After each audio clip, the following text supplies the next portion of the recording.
অনেকদিন ভিডিও দিতে পারিনি কারণ আমি একটু ব্যস্ত ছিলাম। আমি আমার শ্বশুরমশাইয়ের মৃত্যুবার্ষিকীতে বাড়ি গেছিলাম, তো এর জন্য ওখান থেকে ভিডিও দেওয়া সম্ভব হয়নি। তো এর জন্য আমি পোস্টও দিয়েছিলাম আমি কয়েকদিন থাকবো না বলে। তো যাই হোক, এবার ফিরে এসেছি। এবার আজকে আমি লাঞ্চের থালি নিয়ে চলে এসেছি। তো লাঞ্চে আজকে যে রেসিপিগুলো আমি আপনাদের সঙ্গে শেয়ার করব, আমার মনে হয় না আপনারা আগে কখনো করেছেন কিনা। তো আমি এগুলো যেটা বানিয়েছি, তো অবশ্যই আপনারা দেখতে থাকুন। ভীষণ হেলদি, এবং যেহেতু এখানে থানকুনি পাতা খেতে অনেকে চান, আবার অনেকে চান না, কিন্তু খেতে কিন্তু ভালো লাগে। এর পুষ্টি, আমি যেভাবে রান্না করেছি এর সমস্ত পুষ্টিগুণ কিন্তু অটুট রেখেই সবকিছু করেছি। অবশ্যই আপনারা একবার এটা ট্রাই করতে পারেন, আর ভিডিওটা অবশ্যই কন্টিনিউ করার চেষ্টা করবেন। এবং এখানে অনেক নিখুঁত জিনিস থাকে, তো যেগুলো আপনারা কিন্তু টেনে টেনে দেখলে এগুলো ছেড়ে যেতে পারেন, এবং এর জন্য কি হয়, রান্নাটা কিছুটা চেঞ্জ হয়ে যায়। তো অবশ্যই আপনারা নিখুঁতভাবে দেখার চেষ্টা করবেন।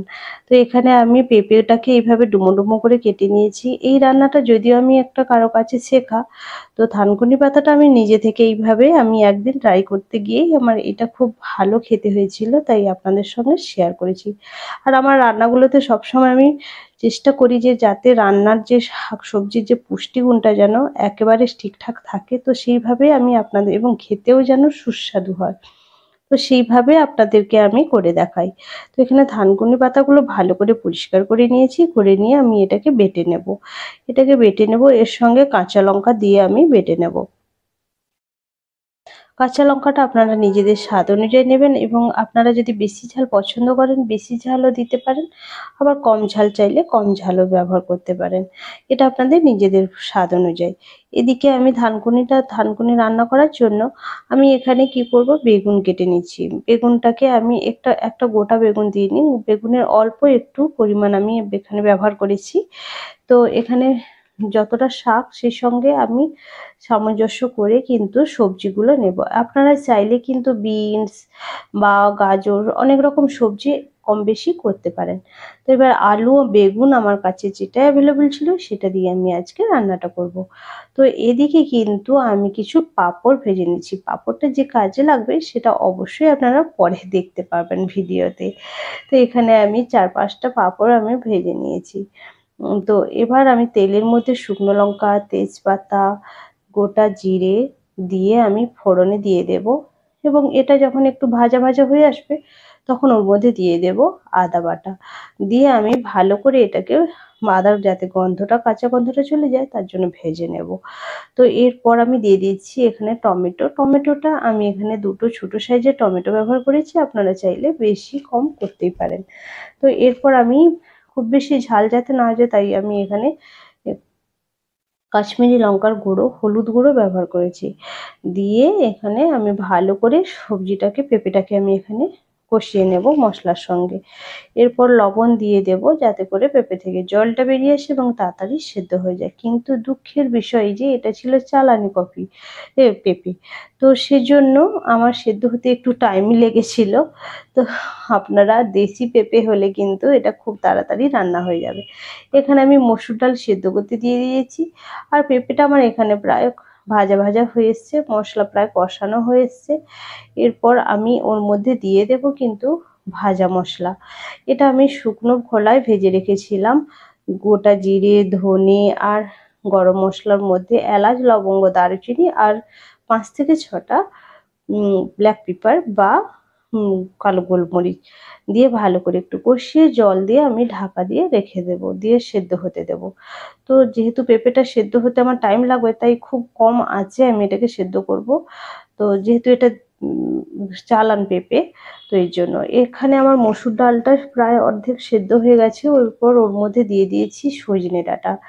সজনে ডাঁটা এখন তো খাওয়াই খুবই জরুরি, কারণ এখন তো যেহেতু সজনে ডাঁটার বসন্তকাল চলে এসেছে, সজনে ডাঁটাটা সবারই পক্ষে খুবই উপকারী। তাই আমি সজনে ডাঁটাটাকে দিয়ে সেদ্ধ করে নেব। এখানে ডালও সেদ্ধ হয়ে গেছে, ওর মধ্যে লবণ হলুদ দিয়ে ভালো করে ঘেঁটে নিয়েছি এবং ডালটাকে ফুটতে দেব। এবার ডালে তড়কা দেওয়ার জন্য কি করব, আমি তেলের মধ্যে দুটো শুকনো লঙ্কা, তেজপাতা, 5 ফোড়ন দিয়ে দিয়েছি। দিয়ে আমি ডালের মধ্যে এটা ফোড়ন দিয়ে ছোঁক দিয়ে দেব বা তড়কা লাগিয়ে দেব। দিয়ে এখানে ডালটা এখানে ফুটতে দেব। ডালটা ফুটে উঠলে আমি এটাকে ঢেলে নেব। এখানে আমার ডাল রেডি হয়ে গেছে।